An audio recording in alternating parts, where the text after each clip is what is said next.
अस्सलाम वालेकुम नाज़रीन, गुलिस्तान न्यूज़ देख रहे हैं आप। मैं हूं आपके साथ ज़ुहूर लोलाबी। नाज़रीन, आपको बता दें कि मुल्क में इंतखाबी माहौल इस वक्त गर्म है और पहले मरहले के लिए वोटिंग जो डाली जाएगी उसके लिए उल्टी गिनती शुरू हो चुकी है। और जम्मू कश्मीर की जब हम बात करते हैं तो आपको बता दें कि जम्मू कश्मीर में पहले मरहले में यानी 19 अप्रैल को उधमपुर नशिस्त के लिए वोट डाले जाएंगे और इस हवाले से आज शाम 6 बजे से जो है इंतखाबी मुहिम जो है वो इख्तिताम होगी, कैंपेनिंग जो है वो बंद हो जाएगी। और जिस तरह से हमने देखा कि तमाम पार्टियों ने जो मैदान में है उन्होंने उम्मीदवारों को जितवाने के लिए उन्होंने वो वोटरों के पास गए, लोगों के पास गए और अपनी मुहिम जोर शोर से चलाई। वहीं आपको बता दें कि उधमपुर सीट के लिए भारतीय जनता पार्टी के डॉक्टर जितेंद्र सिंह तीसरी बार मैदान में है। वहीं इंडिया इत्तेहाद के चौधरी लाल सिंह को भी उधमपुर से वो मैदान में है। वहीं गुलाम नबी आज़ाद की DPAP पार्टी के GM सुरूरी वो भी मैदान में है। और बताया जा रहा है कि इन ही 3 उम्मीदवारों के दरमियान जो है टक्कर देखने को मिलेगी, एक दिलचस्प मुकाबला देखने को मिलेगा।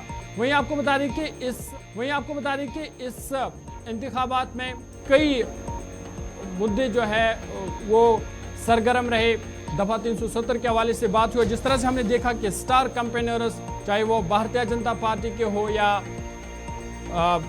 कांग्रेस पार्टी के, वो उन्होंने जम्मू कश्मीर का दौरा किया और यहाँ पे अपने उम्मीदवारों के हक में रैलियाँ चलाई।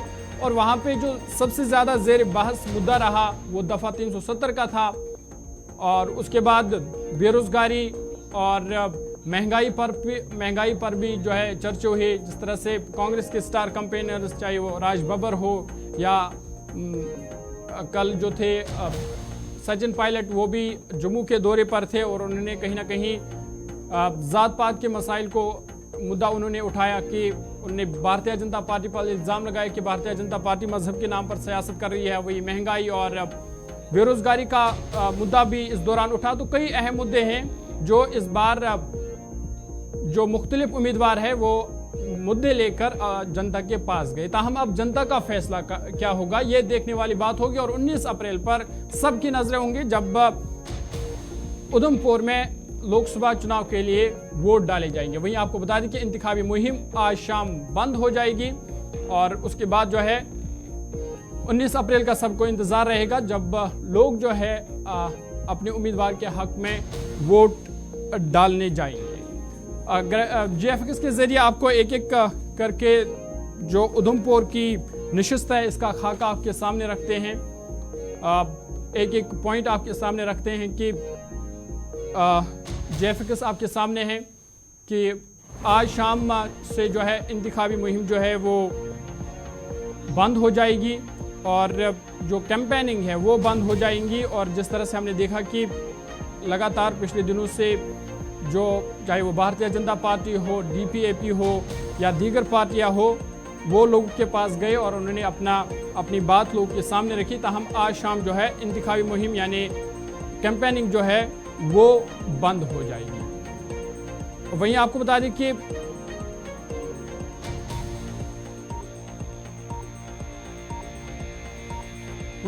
कि उधमपुर लोकसभा सीट के लिए जो है 19 अप्रैल को वोट डाले जाएंगे। उल्टी गिनती उस हवाले से शुरू हो चुकी है।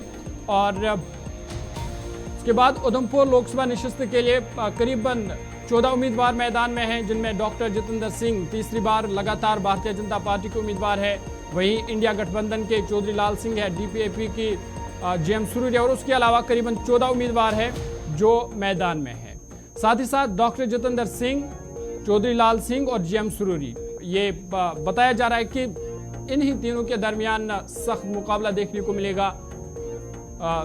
डॉक्टर जितेंद्र सिंह जो भारतीय जनता पार्टी के हैं, वहीं चौधरी लाल सिंह और GM सुरूरी, बताया जा रहा है कि इन्हीं के दरमियान कांटे की टक्कर का ये मुकाबला होगा और दिलचस्प मुकाबला जो है वो देखने को मिलेगा। वहीं आपको बता दें कि उधमपुर में कुल वोटरों की तादाद जो है वो 15,22,599 है, जो 14 उम्मीदवारों के हक में 19 अप्रैल को वोट डाली जाएगी। वहीं आपको बता दें कि उधमपुर पार्लिमानी नशिस्त जो है ये 5 अजला पर मुश्तमिल है,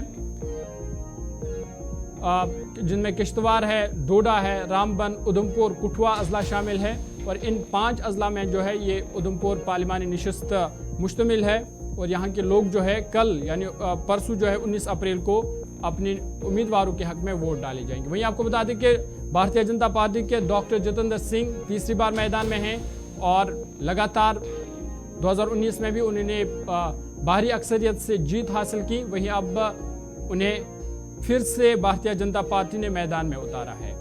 साथ ही साथ नेशनल कॉन्फ्रेंस और पीडीपी का कांग्रेस पार्टी के उम्मीदवारों की हिमायत का उन्होंने पहले ही ऐलान किया है कि वो इंडिया इत्तेहाद यानी इंडिया अलायंस की वो पार्टियां हैं और उन्होंने ये साफ किया है। और जिस तरह से हमने कैंपेनिंग में भी देखा, डॉक्टर फारूक अब्दुल्ला को देखा, उमर अब्दुल्ला को देखा, उन्होंने कांग्रेस के हक में यहाँ उधमपुर में कैंपेनिंग की और इसका फ़ायदा ज़रूर कांग्रेस पार्टी को मिलेगा। वहीं आपको बता दें कि इंतज़ामिया की जानिब से भी जो तमाम तैयारियां हैं, तमाम तैयारियां इंतज़ामिया की जानिब से मुकम्मल कर ली गई है। और जिस तरह से 19 अप्रैल को वोटिंग होगी उस वाले से जो तैयारियां हैं वो मुकम्मल कर ली गई है। तो ये JFX के ज़रिए हमने आपके सामने रखे कुछ अहम पॉइंट्स थे जो हमने आपके सामने रखे। अब सीधा हमारे नुमाइंदे जो है वो ग्राउंड ज़ीरो पर हमारे साथ जुड़ेंगे इस प्रोग्राम में और उनसे हम जो है मज़ीद इस मामले पर बात करेंगे, क्योंकि उधमपुर हल्का एक अहम हल्का है जहां पे पहले मरहले में 19 अप्रैल को वोटिंग होगी और कुछ ही पल जो है वो इसके लिए बचे हैं और आज शाम से जो है जो कैंपेनिंग है वो भी बंद हो जाएगी। और अब सबका इंतज़ार 19 अप्रैल को होगा, क्योंकि 19 अप्रैल में उधमपुर पार्लिमानी नशिस्त के लिए वोटिंग का अमल जो है वो शुरू हो जाएगा। सीधा अपने नुमाइंदों के पास चलेंगे। हमारे साथ रामबन से आरिफ वहीद हमारे साथ ज्वाइन करेंगे। वहीं डोडा खिते चिनाब से, डोडा किश्तवाड़ से अजय शान हमारे साथ है और उधमपुर से किशोर शर्मा हमारे साथ। आप तीनों का खैर मकदम इस खास प्रोग्राम में। आरिफ, सबसे पहले आपके पास आना चाहूँगा। उल्टी गिनती जो है वो शुरू हो चुकी है, किस तरह की तैयारियां हैं और लोगों में जो वोटर है उनमें जो है किस तरह की चर्चाएं इस वक्त चल रही है, क्योंकि अब कुछ ही वक्त बचा है, क्योंकि आज शाम से जो है इंतखाबी अमल या जो कैंपेनिंग है वो भी बंद हो जाएगी। तो वोटर इसको किस तरह से देखता है, किस तरह का माहौल इस वक्त है?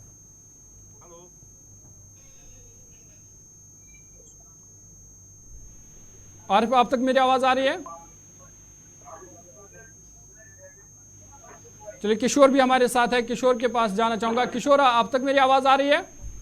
किशोर बताइएगा, क्योंकि कुछ ही पल अब बच चुका है, तो किस तरह का माहौल देखा जा रहा है, वोटरों में किस तरह का माहौल है और खासकर जो पहली बार वोटर है वो क्या सोचते हैं और किस तरह का माहौल है, क्योंकि अब कुछ ही वक्त जो है वो बचा है, उल्टी गिनती शुरू हुई है, 19 अप्रैल को वोट डाले जाएंगे। बिल्कुल, जिस तरह से आपने जिक्र किया कि जो इंतजार की जो घड़ियां हैं वो खत्म होने वाली हैं। अगर उधमपुर जिला की मैं बात करूं तो उधमपुर जिला के अंदर जो है वो कांटे की टक्कर जो है वो भाजपा और कांग्रेस के बीच हो सकती है। पिछले दिनों आपने साफ तौर पर देखा था कि माननीय प्रधानमंत्री जो है वो मोदी ग्राउंड में पहुंचते हैं और दूसरी तरफ हमने ये भी देखा कि कांग्रेस के जितने स्टार प्रचारक हैं या जो कांग्रेस के जो अलग अलग जो बैक टू बैक रैलियां जो है वो उधमपुर जिला के अंदर की जा रही है। लेकिन इस बार जो उधमपुर शहर की मैं बात करूं तो उधमपुर शहर के अंदर जो लोग हैं वो बदलाव चाहते हैं। उनकी तरफ से ये कहा जा रहा है कि 3 बार जो डॉक्टर जितेंद्र सिंह है वो तीसरी बार जो है वो भाजपा से उम्मीदवार उतरे हैं और दूसरी तरफ हम आपको बताते चलें कि कांग्रेस से चौधरी लाल सिंह जो है वो मैदान पे उतरे हैं। लेकिन लोगों का ये कहना है कि इस बार वो बदलाव चाहते हैं। लेकिन नौजवानों की मैं बात करूं तो नौजवानों का ये कहना है कि जो पहली बार इस बार जो अपना मतदान करेंगे उनमें भी एक जो है वो काफी खुशी जो है वो देखने को मिल रही है। लेकिन जिस तरह से आपने कहा कि जो उधमपुर जिला की मैं बात करूं तो उधमपुर जिला के अंदर जो है वो भाजपा और कांग्रेस के बीच जो है वो कांटे की टक्कर दिखाई दे रही है। तो आज भी हमने देखा कि जो भाजपा के बड़े नेता हैं आज उनकी तरफ से जो है उधमपुर शहर के बीचों बीच एक पद यात्रा निकाली जाती है। इसी तरह से जो कांग्रेस के जो कार्यकर्ता हैं उनकी तरफ से भी जो है वो कोई कसर नहीं छोड़ी जा रही है कि किसी न किसी तरह से कांग्रेस के उम्मीदवार हैं या भाजपा के उम्मीदवार हैं उनको किसी न किसी जो है वो उधमपुर जिला के अंदर जो है वो मजबूत किया जा रहा है। जी किशोर, आप हमारे साथ बने रहेगा। अजय शान भी हमारे साथ किश्तवाड़ से ज्वाइन कर चुके हैं। अजय, बहुत शुक्रिया ज्वाइन करने के लिए। आप बताइएगा कि किस तरह से इस बार जो इलेक्शन कैंपेन चली, किन मुद्दों पर, कौन से वो मुद्दे थे जो ज़्यादा ज़ेर बहस रहे, जो पॉलिटिकल पार्टीज की जानिब से लोगों तक पहुंचाए गए, और लोगों का उस पर क्या रुझान रहा इस बार? हम देख रहे हैं कि पार्लियामेंट्री इलेक्शंस में इस तरह से प्रचार हुआ है। पहले एक कहीं रैली होती थी, जलसा होता था, और उसके बाद जो सारी गेम होती थी मतदान के दिन होती थी। लेकिन इस बार हर रोज नई रैली हो रही है, हर पार्टी का स्टार प्रचारक यहाँ पर कैंपेन करने को, डोर टू डोर कैंपेनिंग हो रही है, क्योंकि यहाँ पर कहीं ना कहीं टफ कंपटीशन होता हुआ नजर आ रहा है। बीजेपी, कांग्रेस और जो डीपीएपी है, इसका चुनाव रीजन में काफी दबदबा इन तीनों पार्टियों का देखने को मिल रहा है। बड़ी बड़ी रैलीज इन्होंने की हैं, जहां बीजेपी ने सुरक्षा और विकास को लेकर अपनी बात सामने रखी है और मोदी सरकार को एक और मौका देने की बात कही है। वहीं कांग्रेस और जो इंडिया अलायंस है, वो उसकी सपोर्ट में नेशनल कॉन्फ्रेंस के आला लीडर उमर अब्दुल्ला खुद यहाँ पर रोड शो कर रहे हैं, वो भी सामने आए हैं। उनका भी कहना था, उन्होंने जो दादागिरी कहा कि दादागिरी चल रही है, अपोजिशन को खत्म करने की साजिश की जा रही है और डेमोक्रेसी के लिए कहीं ना कहीं खतरा उन्होंने बताया है। क्योंकि उनसे जब पूछा गया कि आप तो कांग्रेस के खिलाफ थे, लाल सिंह के खिलाफ थे, उन्होंने कहा मैं लाल सिंह को सपोर्ट नहीं कर रहा हूँ, लेकिन मैं इंडिया अलायंस को सपोर्ट कर रहा हूँ। कहीं ना कहीं अपोजिशन यहाँ पर एकजुट नजर आ रही है, लेकिन उसमें जो सेंध लगा रही है वो डीपीएपी है, क्योंकि जीएम सुरूरी और गुलाम नबी आजाद इसी इलाके के हैं और उनका अपना एक बड़ा वोट बैंक है। तो जहां भी वो जा रहे हैं, बड़ी बड़ी रैलियां कर रहे हैं, तो वो भी कहीं ना कहीं एक फैक्टर हो सकता है कि रिजल्ट पर असर डाल सकते हैं। तो कुल मिला के यहाँ पर जो प्रचार चल रहा है, अभी हम देख रहे हैं कि जगह जगह पर रैलियां चल रही हैं और लोगों का ये कहना है कि आगे जाके वो क्या करेंगे वो खुल के कोई नहीं बोल रहा है, लेकिन कहीं ना कहीं रिजल्ट पर जो परसेंटेज अगर ज्यादा होती है तो रिजल्ट पर असर जरूर देखने को मिलेगा। अजय, जिस तरह से आपने नेशनल कॉन्फ्रेंस की बात की, इंडिया इत्तेहाद की बात की कि उनकी तरफ से वहां पे रैलियां चलाई गई, तो क्या वोटर क्या सोचता है? क्या जो नेशनल कॉन्फ्रेंस का वोटर है वो तैयार है इसके लिए अपना वोट कांग्रेस को कास्ट करने के लिए? देखिए, नेशनल कॉन्फ्रेंस के वोटर में जो हमने देखा है कि 2019 के बाद जो नाराजगी लोगों में थी 370 काटने के बाद, कहीं ना कहीं उनको ये मौका मिला है कि नाराजगी का इजहार करने में। तो कहीं ना कहीं हमें लगता है कि नेशनल कॉन्फ्रेंस के जो लोग हैं वो कांग्रेस के सपोर्ट में आगे आएंगे, वोट कास्ट करेंगे। लेकिन बड़ी समस्या ये है कि कहीं ना कहीं देहाती इलाकों में लोगों को अभी भी चुनाव निशान को लेकर दिक्कत है। जैसे उमर अब्दुल्ला की जितनी हमने रोड शो देखी, वो भी अपनी ये पोजीशन क्लियर करते नजर आए कि हमें हाल को नहीं हाथ को वोट देना है।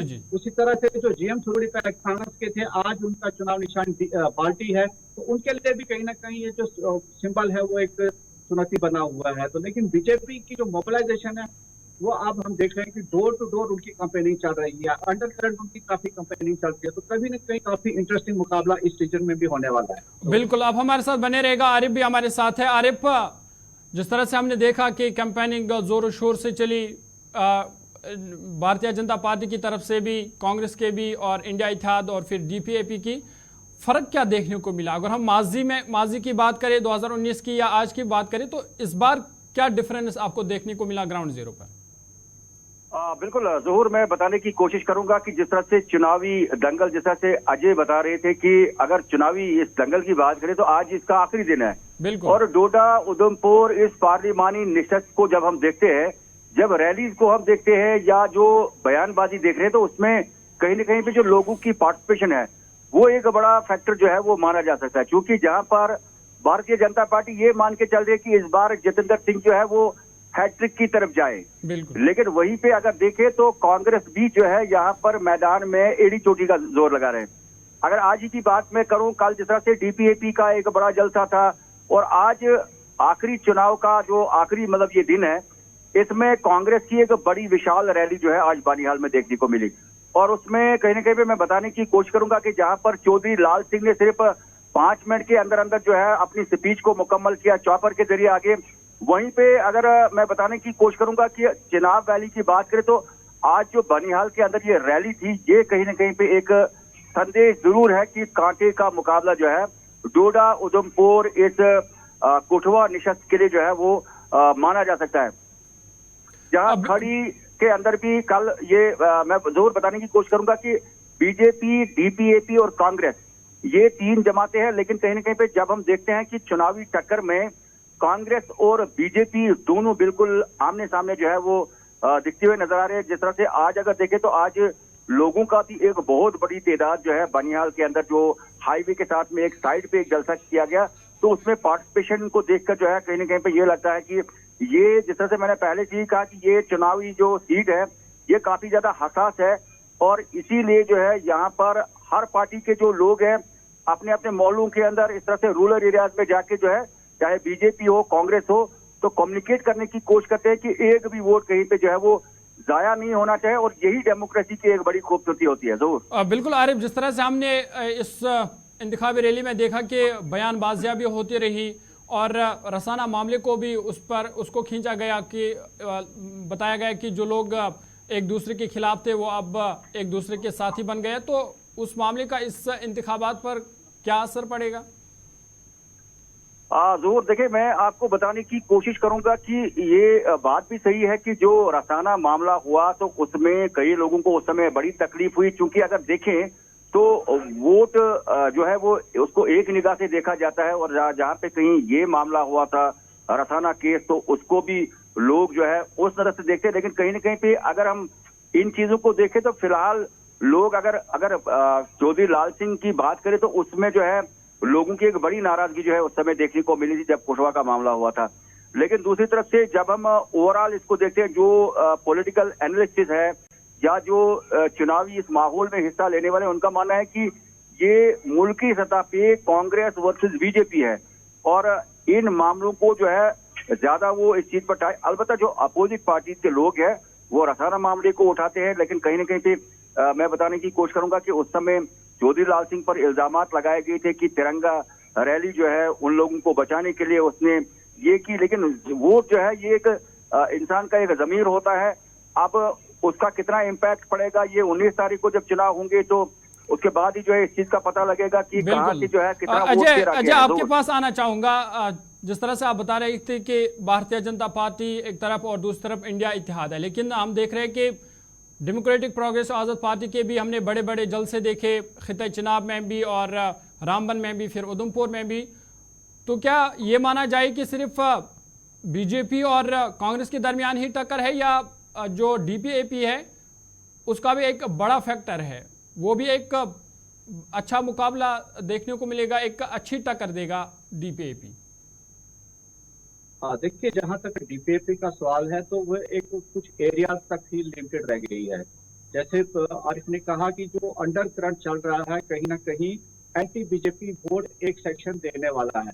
जो हमारी जगह जगह बात हो रही है उनका कहना है कि डीपीएपी का उतना इम्पैक्ट नहीं होगा, क्योंकि ओवरऑल जो राजनीति देखने को मिल रही है डीपीएपी कुछ एरियाज तक ही लिमिटेड है, और उसका सीट जीतना कहीं ना कहीं उनको लगता है कि इम्पॉसिबल है। तो उसके चलते जो वोटिंग होनी है, हमें नहीं लगता कि जितनी भीड़ रैलीज में देखी रही है उस तरह की उनको वोट में कन्वर्ट कर पाएंगे। लेकिन कुछ भी कह सकता है कि अंदर खाने क्या होगा। लेकिन फिलहाल जो बात यहाँ पर चल रही है, जो चीजें सामने आ रही हैं और जो हम देख रहे हैं, तो आमने सामने की टक्कर बीजेपी और कांग्रेस की सामने नजर आ रही है।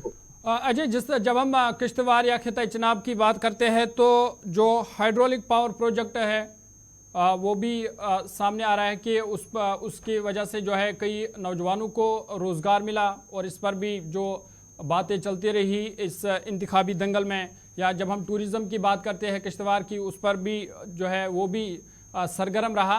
तो क्या वाकई में वहाँ पे काम हुआ है, नौजवानों को रोज़गार मिला है, जिसका फ़ायदा भारतीय जनता पार्टी को इस बार होगा? जी बिल्कुल, देखिए प्रोजेक्ट्स में जो लोग काम कर रहे हैं वो यहीं के हैं, चाहे वो डोडा के होंगे, किश्तवाड़ के होंगे, लेकिन है तो यहीं के, क्योंकि जो कंपनीज वहाँ पर काम कर रही हैं उनका जो रिक्वायरमेंट होती है उसके अनुसार ही उनको स्टाफ देना होता है। ऐसा नहीं है कि अगर 50,000 एम्प्लॉय बेरोजगार नौजवान है तो 50,000 के लोग ही वहाँ पर भर्ती किए जाएंगे। लेकिन जो लोग नहीं लगे हैं उनमें कहीं ना कहीं नाराजगियां जरूर हैं, लेकिन हमें नहीं लगता कि बेरोजगारी का इशू उतना बड़ा होगा, क्योंकि जो ये हमारा बेल्ट है, डोडा किश्तवाड़ का जो बेल्ट है, यहाँ पर मिलिटेंसी काफी रही है। लोगों का ये कहना है कि 2014 के बाद कहीं ना कहीं यहाँ पर मिलिटेंसी पर रोक लगी है, और लोगों में खासकर जो माइनॉरिटी में खौफ होता था वो अब उस हद तक नहीं है। तो कहीं ना कहीं वो जो सुरक्षा का, सेफ्टी का जो मामला है वो अनएम्प्लॉयमेंट पर भी हावी होता हुआ हमें नजर आ रहा है, और ये सारा जो चीजें हैं बीजेपी के फेवर में जाने वाली। किशोर, आपके पास आना चाहूंगा। जिस तरह से ये बताया जा रहा है कि भारतीय जनता पार्टी जो है वो वज़ीर आज़म मोदी के जो चेहरा उस पर चुनाव लड़ रही है, तो क्या उधमपुर में भी यही देखने को मिलेगा कि लोग वज़ीर आज़म को देखकर वोट देंगे, या डॉक्टर जितेंद्र सिंह की जो पिछले 10 साल कारकर्दगी है उस पर लोग वोट देंगे? देखिए, ये दिलचस्प 19 तारीख को रहेगा, क्योंकि लोगों में एक नाराजगी भी देखने को मिल रही है। और जिस तरह से अजय शाह द्वारा या आरिफ द्वारा बताया गया कि जो बैक टू बैक रैली है, आज अंतिम दिन है, लेकिन आज भी अंतिम दिन भी जो है वो भाजपा द्वारा, जो कांग्रेस द्वारा यहाँ पे रैली की जा रही है, पद यात्रा यहाँ पे निकाली जा रही है, back to back press conference की जा रही है।